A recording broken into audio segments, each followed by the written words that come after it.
जय श्री कृष्ण साथियों आज का विषय थोड़ा अलग है। आज मैं आपसे कुछ बात करना चाहता हूँ, इसीलिए वीडियो को ध्यानपूर्वक पूरा अवश्य देखें। आपने देखा होगा कमेंट बॉक्स में कई साथी देवभाषा संस्कृत के विषय में बहुत कुछ जानना चाहते हैं, परंतु संस्कृत भाषा के विषय में एक दिन में सब कुछ जानना संभव नहीं है। अतः आप संयम बनाए रखें। मुझे विद्यालय के बाद जो समय मिलता है उसमें मैं देवभाषा संस्कृत की जानकारी आपको देता हूँ। आज की वीडियो में मैं आपको बताऊंगा कि देवभाषा संस्कृत कितने प्रकार की है और वह पृथ्वी पर कैसे अवतरित हुई। यानी देवभाषा संस्कृत जो देवों की भाषा थी वह पृथ्वी पर कैसे आई। सर्वप्रथम देवभाषा संस्कृत दो प्रकार की है, जो है वैदिक संस्कृत और लौकिक संस्कृत।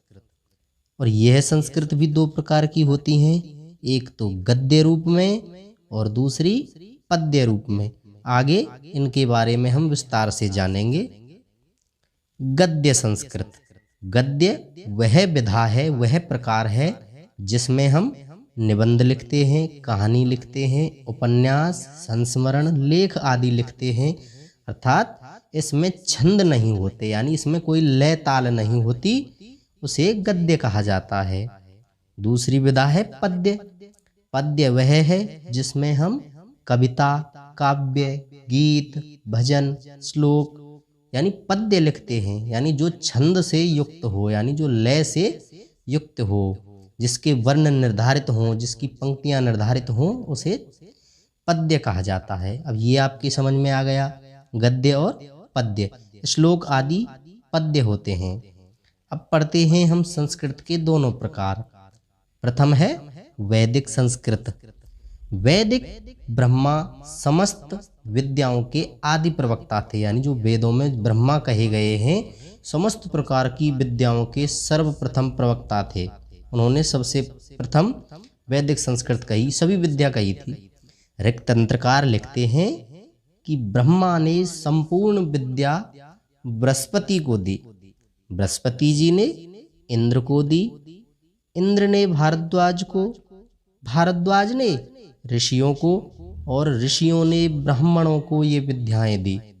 उसके बाद क्या हुआ, ब्राह्मणों ने लोक कल्याण के लिए ये सारी विद्याएं सामान्य लोगों को दे दी। देव स्तुति के मंत्र और वेद जो वेदों में है वह वैदिक संस्कृत में लिखे हुए हैं, यानी वह प्राचीन वैदिक संस्कृत है जो हमारे वेद लिखे हुए हैं।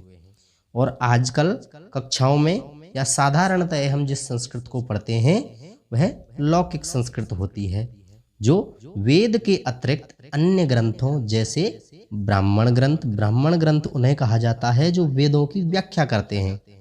स्मृति, उपनिषद, रामायण, महाभारत आदि में प्रयुक्त संस्कृत को लौकिक संस्कृत कहते हैं। अब इसका सबसे पहला ग्रंथ, यानी लौकिक संस्कृत का सबसे पहला ग्रंथ श्री वाल्मीकि रामायण है। पृथ्वी पर लौकिक संस्कृत, पहले वैदिक संस्कृत चलती थी, लेकिन लौकिक संस्कृत का सबसे पहला ग्रंथ श्री वाल्मीकि रामायण है। इसकी कथा इस प्रकार है कि एक दिन सुबह का समय था, गंगा के पास बहने वाली तमसा नदी के अत्यंत निर्मल जल वाले तीर्थ पर मुनि वाल्मीकि अपने शिष्य भारद्वाज के साथ स्नान के लिए गए। वहां नदी के किनारे पेड़ पर क्रौंच पक्षी का एक जोड़ा अपने काम में मग्न था, काम क्रीड़ा में मग्न था। तभी व्याध ने इस जोड़े में से नर क्रौंच को अपने बाण से मार गिराया। बाण लगने के बाद मर गया। रोती हुई मादा क्रौंच एक पक्षी का नाम है जो सारस जैसा बताया गया है, भयानक विलाप करने लगी। इस हृदय विदारक घटना को देखकर वाल्मीकि जी का हृदय इतना द्रवित हुआ कि उनके मुख से अचानक एक श्लोक फूट पड़ा और वह श्लोक था ओम मां निषाद प्रतिष्ठाम त्वमगमः शाश्वती समाः यत क्रौंच मिथुनादेकम अवधीहि काम मोहितम। अर्थात हे निषाद, तुझे कभी भी शांति न मिले, क्योंकि तूने इस क्रौंच के जोड़े में से एक की जो काम से मोहित हो रहा था बिना किसी अपराध के हत्या ही कर डाली।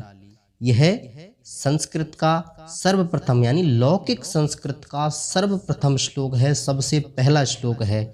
इसी के बाद ब्रह्मा जी ने जब यह सुना तो स्वयं आए और श्री वाल्मीकि जी को रामायण लिखने का कार्य सौंपा था। यह लौकिक संस्कृत का सर्वप्रथम श्लोक है। उसके बाद वाल्मीकि जी ने रामायण की रचना की थी। मुझे यह जानकर अत्यंत खुशी है कि सभी उम्र के लोग वीडियो देख रहे हैं और पसंद कर रहे हैं।